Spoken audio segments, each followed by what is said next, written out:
Alright guys, I finally started work on the Kawasaki. It's a Kawasaki Vulcan 500. So all I need right now is a smaller battery to be able to put the seat on. I finally got it to idle. My friend Angel came over and helped me clean out the carbs. We ended up breaking the two springs, so we zip tied it together, like it should be, like a real mechanic. And right now I'm going to change out the spark plugs because I found the original toolkit. I couldn't get my spark plug thing to go in there, but you know what? It's got its own toolkit if you want to find it for the Vulcan. If it's in here, it's in here. If it's not, it's not. So try to look in there. Should be in there. Mine was. It's only got 17,000 miles, which for a cruiser is not much, I was told by him. Like I said, I'm going to get a smaller battery for it because it's too wide. It's not too tall. The guy told me it was too tall, but I'm looking at the bottom bracket plate and it looks like it's too wide. It honestly doesn't even look like it's too wide. It just looks like it's not dropping all the way, but that could be because it's too wide. Just by maybe like an inch too wide. So yeah, other than that, like I said, cleaned out the carbs. I'm going to put on where do these go? Oh, they go right there. Okay, so these go into the gas tank. So I need to put those on before I put new fuel in. Looks like leaks a little oil here. He says that is normal. I am going to try to get the seals because it looks like the only way I can do this seal is right now that the cap is off.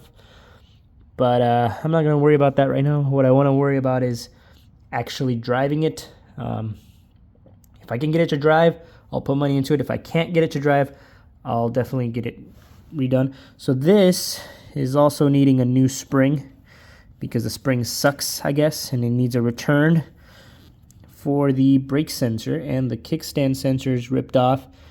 So we did a really in-depth tune-up to it.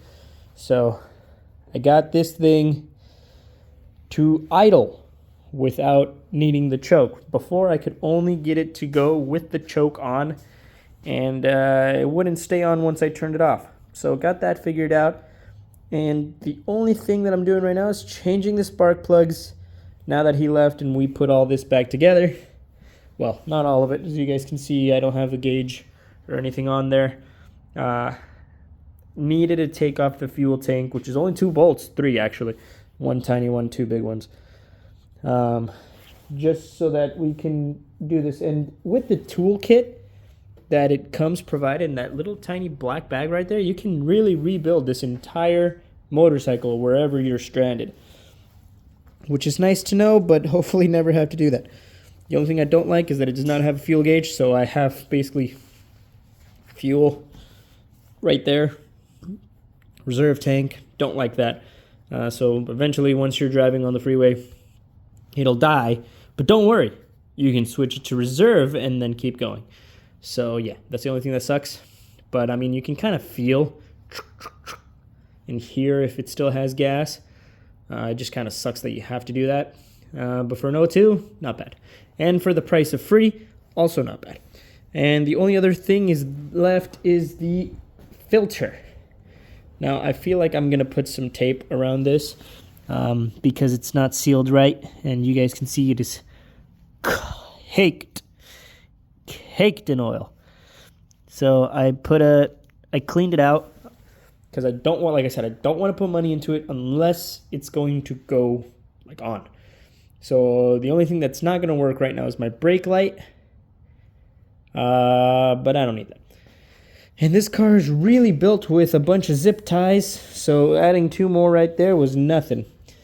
So once I get this started and going, I got more fuel for it, and I'm just going to figure out what the heck to do.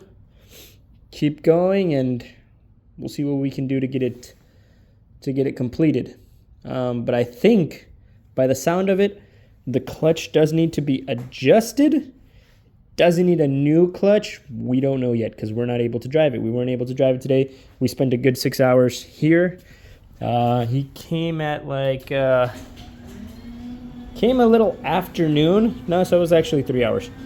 Came a little afternoon, and then